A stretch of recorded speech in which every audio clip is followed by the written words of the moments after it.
Hello everybody, my name is Benjamin. Welcome to my book club, and I am so sorry there were no videos last week. I was feeling really sick. I am now feeling marginally better, so I am good enough to try and record us a video, so let's see how we go. Today I wanted to do a book tag video. I really enjoy doing these.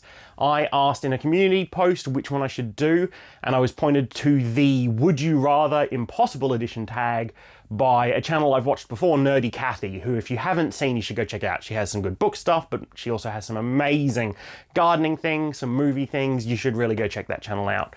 The link is in the description below. But I absolutely love playing Would You Rather, so I love the idea of doing it about book stuff. So I've got the questions written down. I've only written them down. I haven't thought about them too much, and let's just jump right in and see what comes off the top of my head. All right, question one.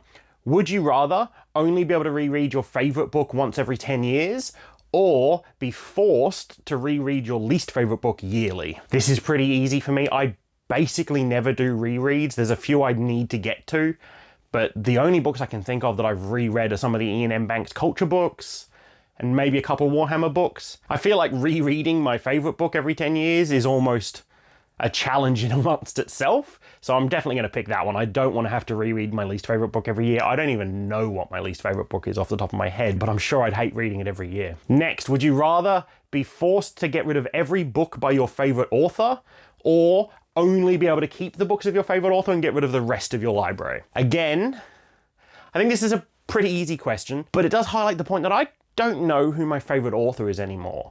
I mentioned this in a comment the other day under one of my videos that if you'd asked me between, like, I don't know, 2010 to 2020, who my favorite author is, I would have snap answered Ian M. Banks. He was by far my favorite author. He was almost the only author I was reading at the time. But now that I read so many more books, it probably still is Banks, but I'm not certain anymore. But either way, there is no author I like more than every other author on the planet enough to only have their books. That's impossible. Maybe if your favorite author is someone's truly prolific, like if you're into crime fiction, some of those writers have, you know, like 100 books, you could pull that off. But for me, absolutely not. I'm getting rid of everything by my favorite author. Let's call it the Culture Series books. Ditch them, they're in the bin. I'm sad about it. I'm very sad about it. It took me a long time to collect some of these covers so that they all matched the Orbit covers.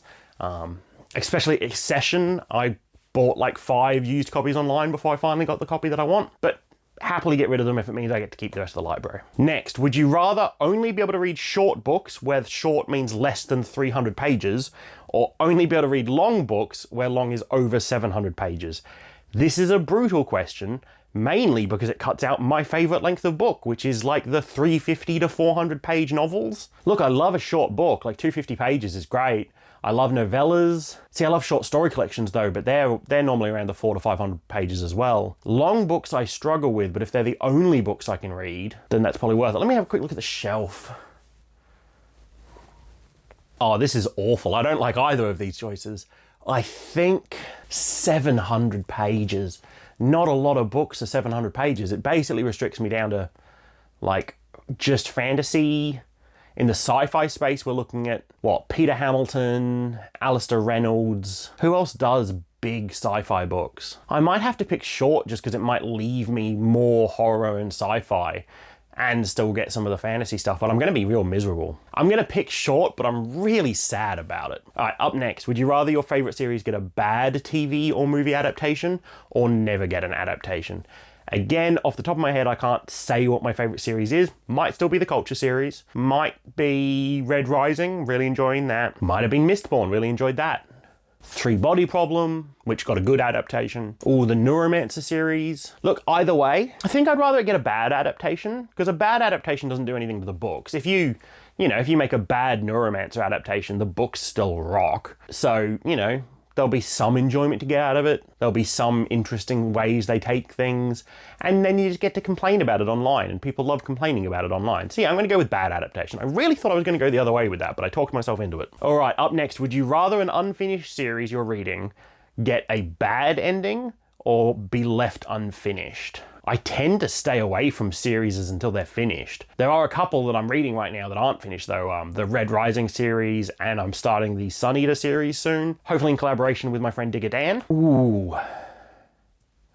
Would I rather it be unfinished or badly finished? I think I'd rather it have a bad ending than no ending. Because no ending just means, it's not even like, you know, Brandon Sanderson can come in at the end and finish it off. It just isn't finished. I think a bad ending might be better than no ending. Although saying that, there's been things with bad endings that have just completely tainted the whole experience, hasn't there? I'm still going to go with bad ending, but that is disappointing. I forgot a question, so I've come back while I'm editing it, or if anything looks different, if the lighting's different, that's why. The question I forgot was a doozy, a really good one. So it is, would you rather cut your reading time in half or cut your book buying budget in half? And for me, not only is this an easy one, it's probably something that should be forced upon me. I'm absolutely cutting my book buying budget in half. Look at these shelves. I have enough books here, even if I read the, like, I don't know, I think I'm probably projected to read 80 or 90 books this year. I'm at 75 right now with like under a month and a half left, so maybe, you know, 80, 85 books. Even at that speed, I have 4 years worth of books unread on my shelves probably.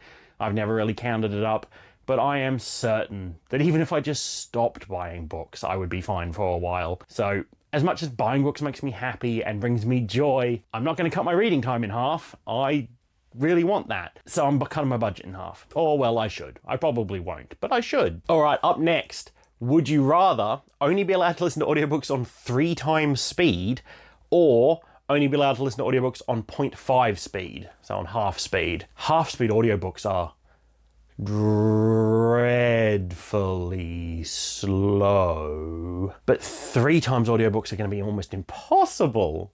It has to be 3 times, I think. I don't think I have the patience for a half speed audiobook. I already listen to them, usually at 1.2, 1.5. 3 times speed though is going to be a nightmare, but you will eventually get used to it, I think. So I'm going to pick 3 times speed. Up next, would you rather only be allowed to read physical books or only be allowed to listen to audiobooks? Easy answer, physical books every day. I love audiobooks. I've had an Audible account for, I don't know, since high school. That was way too long ago. But every day of the week, I'm going to pick a physical book if I can. I normally have an audiobook and a physical book going at the same time, and that's just because I can't read a physical book while I'm driving.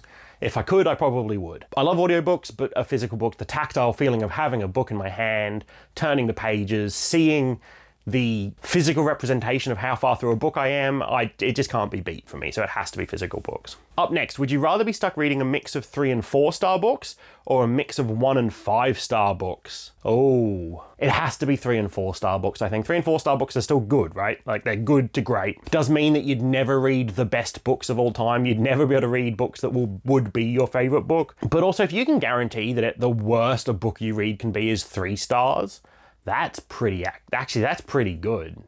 Even if you never get to read the best books of all time, you're never going to read a bad book. Every book you read is going to be enjoyable, at least. It's going to be good. Yeah, no, absolutely. It has to be 3 and 4 star books for me. The feeling of getting to an end of a book that you've been reading the whole time and then you've just not enjoyed any of it, that's so much time wasted. This lets you guarantee that every book you read you're going to like. And finally, would you rather only be allowed to watch your favorite booktuber or never be allowed to watch your favorite booktuber and be able to watch everyone else? I watch way too much YouTube and way too much booktube to limit myself to just one channel. So I'm very sorry, Dan, but I guess I'm just gonna have to unsubscribe and never watch you again. I don't make the rules. I just did the tag. So there you go. Thank you very much for watching and putting up with my sickness. Thank you very much for all your comments, all your support, all the lovely kind words you give. If you want to support me any more, I do have a wish list below, and if any books get picked up off the wish list, guarantee a read and a review as soon as I can get to them. Apart from that, I'd like to tag a couple people. I would love to tag Digger Dan Reads. I know he's very busy right now, but it's a fun tag, pretty quick. I'll see if you can get to it. And I'd also like to tag Crizzy from over at Crizzy Books, as sort of an apology for the last time I tagged him. This one's a bit less weird, and I think this one's a bit more fun than New York. Thank you so much, everyone. Let me know what the answers to these questions are in the comments below. I have them listed in the description. And most of all, just remember to keep reading. I'll see you at the end of the week for the review of Ancillary Justice by Anne Leckie.